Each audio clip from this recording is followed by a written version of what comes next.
இந்த குர்ஆனை மனனம் செய்வது என்பது பிள்ளைகளுக்குரியது மட்டுமல்ல. பிள்ளைகளும் ஹிஃப்ல் செய்கிற போது நமக்கு பெரிய பாக்கியங்கள் இருக்கின்றன மறுமையிலே. ஆனால் நாம் மனனம் செய்தால் அதைவிட பெரிய பாக்கியம் நமக்கு இருக்கிறது. இப்ப நாம் அஹ்லுல் குர்ஆன் என்கிற நிலைக்கு மாற வேண்டும் என்றால், இந்த இடத்தில் இன்னும் ஒரு விளக்கத்தை நான் சொல்ல வேண்டும். அஹ்லே குர்ஆன் என்று சொல்லி ஒரு கூட்டம் தங்களை அடையாளப்படுத்தி குர்ஆன் மட்டும் போதும், ஹதீஸ் தேவையில்லை என்று சொல்லிக் கொண்டிருக்கிறார்கள். இந்த பிரயோகம் அவர்களுக்கு பொருத்தமானது கிடையாது. அஹ்லே குர்ஆன் என்று அவர்களுக்கு சொல்வது பொருத்தமில்லை. அவர்கள் குர்ஆனியூன் என்றுதான் சொல்லப்பட வேண்டும். குர்ஆனியூன், குர்ஆன் மட்டும் போதும், ஹதீஸ் இல்லை என்று சொல்லுகிற வழிகேடர்கள், முர்த்தத்துகள் குர்ஆனியூன் என்று அழைக்கப்படலாம். அஹ்லுல் குர்ஆன் என்று அவர்கள் அழைக்கப்படக்கூடாது. நம்மில் யாராவது அந்த பிரயோகத்தை அவர்களுக்கு கொடுத்தால் அதை தவிர்த்து கொள்ள வேண்டும். அஹ்லுல் குர்ஆன் என்பவர்கள் யார்? குர்ஆனுடைய எழுத்துக்களை சரியாக கற்று அதனுடைய உயிர் குறியீடுகளை சரியான முறையிலே பயன்படுத்தி ஓதக்கூடியவர்களாக இருக்கிற அதே நேரத்தில் அவர்கள் குர்ஆனுடைய மனனத்திற்கு, ஹிஃப்லுக்கு முக்கியத்துவம் கொடுக்கக்கூடியவர்கள். இப்ப நான் சொன்ன இந்த விஷயத்தை நீங்கள் கண்டிப்பாக மனதில் எடுத்திருப்பீர்கள் என்று நம்புகிறேன். அல்லாஹு தஆலா அதற்கு தௌஃபீக் செய்ய வேண்டும். குர்ஆனுடைய மனனத்தில் கவனம் செலுத்த வேண்டும். பிள்ளைகளுக்கு மட்டுமல்ல, ஏன் வீட்டில் இருக்கிற பெண்கள், உண்மையிலே ஒரு பெரிய ஒரு ஃபித்னா என்னென்று கேட்டால் சமுதாயத்தில் டைம் ஃப்ரீயாக இருப்பது. இப்ப பெண்களுக்கு வீட்டு வேலைகள் முடிந்து விட்டால் என்ன செய்வது என்று தெரியாது. இப்ப என்ன செய்யறது? வீட்டில் இருந்தா போர் அடிக்குது, எனவே போன், டிவி, சீரியல், அல்லது பக்கத்து வீட்டுக்கு போவது, போய் உட்கார்ந்து அவர்களோடு மற்றவர்களுடைய பிரச்சனைகளை பேசி கீபத், நமீமத் என்கிற பெரும் பெரும் பாவங்களுக்குள் மூழ்கி உள்ளத்தை சாகடித்து கொண்டு மௌத்தாகிற போது அல்லாஹுடைய வெறுப்போடு மௌத்தாகக்கூடிய நிலையை நிறைய நாம் பார்த்து கொண்டிருக்கிறோம். ஒரு மூமினை பொறுத்தவரையில் அவனுடைய ஒவ்வொரு நிமிடமும் அவனுக்கு பெருமதியானது. அப்ப நம்முடைய நேரத்தை நம்ம இன்வெஸ்ட் பண்ண வேண்டும் சகோதர சகோதரிகளே. அப்ப நேரத்தை முதலீடு செய்வதிலே மிக முக்கியமான ஒன்றுதான் குர்ஆனோடு நம்முடைய நேரத்தை முதலீடு செய்வது. குர்ஆனுடைய விஷயத்தில் நம்முடைய நேரத்தை இன்வெஸ்ட் பண்ணுவது. இப்ப முடியுமானவரை ஒருவர் முழு குர்ஆனையும் மனனம் செய்ய முயற்சிக்கலாம். அப்படி முயற்சித்து மனனம் செய்து விட்டால் அல்ஹம்துலில்லாஹ் தும்ம அல்ஹம்துலில்லாஹ் பெரிய ஒரு பாக்கியம். ஏன் நான் ஒரு ஹாஃபிலாக மௌத்தாக கூடாது? நாளை மறுமையிலே அல்லாஹு தஆலா சுவர்க்கத்திற்குள் நுழைந்த பிறகு உன்னிடம் இருக்கிற குர்ஆனை ஓதிக்கொண்டு நீ ஏறிச்சல், எந்த இடத்தில் உனக்கு முடிகிறதோ அதுதான் உனக்கு சுவர்க்கத்தில் உள்ள உன்னுடைய தரஜா, உன்னுடைய அந்தஸ்து என்று சொல்லப்படும் என்று நபி ஸல்லல்லாஹு அலைஹி வஸல்லம் அவர்கள் சொல்கிறார்களே. சுவர்க்கத்தில் ஏறிச் செல்லுகிற உயர்ந்த அந்தஸ்தை பெறுகிற ஒரு வாய்ப்பை இந்த குர்ஆன் மனனம் நமக்கு ஏற்படுத்தி தரும் என்றால், ஏன் நாம் குர்ஆனோடு அந்த நெருக்கத்தை, அந்த தொடர்பை ஏற்படுத்தக்கூடாது என்பதை நாம் ஒவ்வொருவரும் சிந்திக்க வேண்டும்.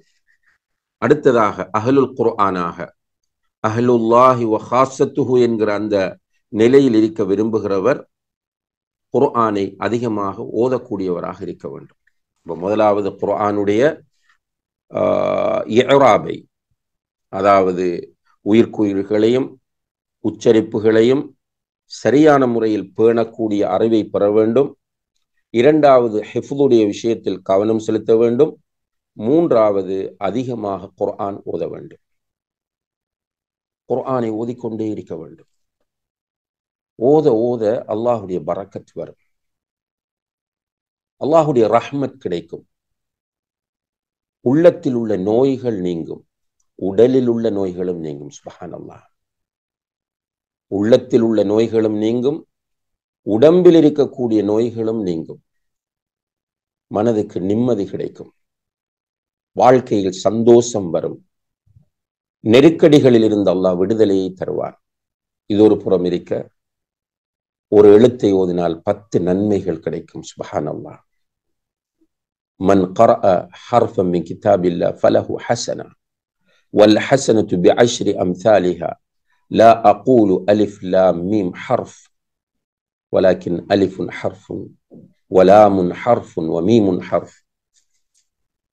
யாரொருவர் குர்ஆனில் இருந்து ஒரு எழுத்தை ஓதுகிறாரோ அவருக்கு அது ஒரு நன்மை, அந்த நன்மை 10 மடங்காக ஆக்கப்பட்டு அவருக்கு நன்மைகள் கிடைக்கும்.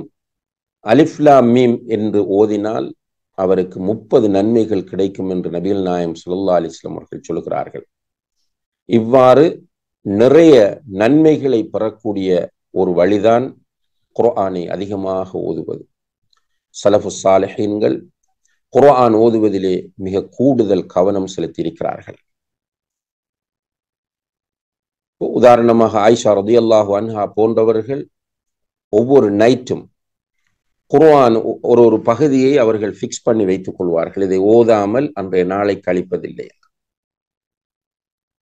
சில நேரங்களில் அந்த பகுதியை ஓத கிடைக்காமல் போனால் வேலைகள் காரணமாக தூங்குவதை லேட் பண்ணுவார்கள். சுப்ஹானல்லாஹ், அதை ஓதி விட்டுத்தான் தூங்குவார்கள். குர்ஆன் சகோதர சகோதரிகள், இது குர்ஆன்.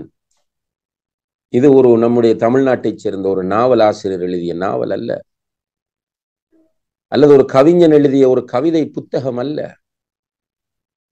அல்லது ஒரு சயின்ஸ் புக் அல்ல.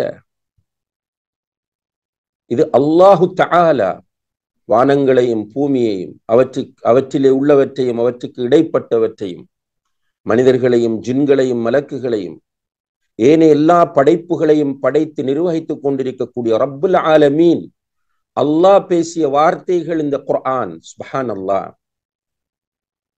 இதை முஸ்லிம்களாகிய நாம் புரியவில்லை என்றால் ஏனைய மக்கள் எப்படி புரிய போகிறார்கள் என்பதை நாம் ஒவ்வொருவரும் சிந்திக்க கடமைப்பட்டிருக்கிறோம். எனவே அல்லாஹுடைய கலாம் ஒரு முஃமினை பொறுத்தவரையில் தெவிட்டவே கூடாது, போர் அடிக்கவே கூடாது. ஒரு முஃமினை பொறுத்தவரையில் அவன் அதை நேசித்துக் கொண்டே இருக்க வேண்டும். அல்லாஹுடைய கலாமை உச்சரித்துக் கொண்டே இருக்க வேண்டும். அல்லாஹ் அதற்கு எனக்கும் உங்களுக்கும் தௌஃபீக் செய்ய வேண்டும்.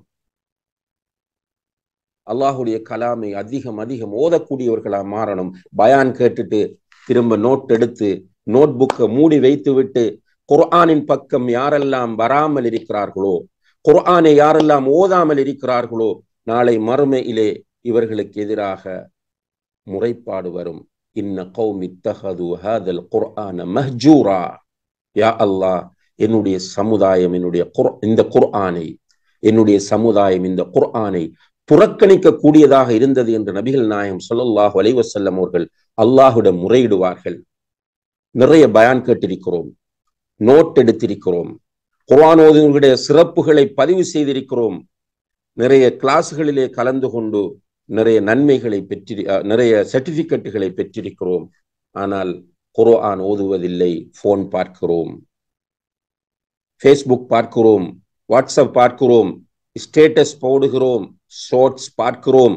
குர்ஆன் ஓத எனக்கு டைம் கிடைக்கவில்லை என்ற ஒரு முஸ்லிம் இருப்பாராக இருந்தால் நிச்சயமாக அந்த முஸ்லிமுக்கு எதிராக நாளை மறுமையிலே நபிகள் நாயகம் ஸல்லல்லாஹு அலைஹி வஸல்லம் அவர்கள் அல்லாஹ்விடத்திலே குற்றம் சாட்டுவார்கள், முறையிடுவார்கள் என்பதை நம்ம புரிந்து பயந்து இன்றிலிருந்தாவது குர்ஆனில் ஒரு ஜுஸுவை நான் ஒவ்வொரு நாளும் ஓதுவேன் என்ற ஒரு முடிவுக்கு நாம் வர வேண்டும். ஓதலாம், ஓத முடியும். அல்லாஹ் பரக்கத் செய்வான்.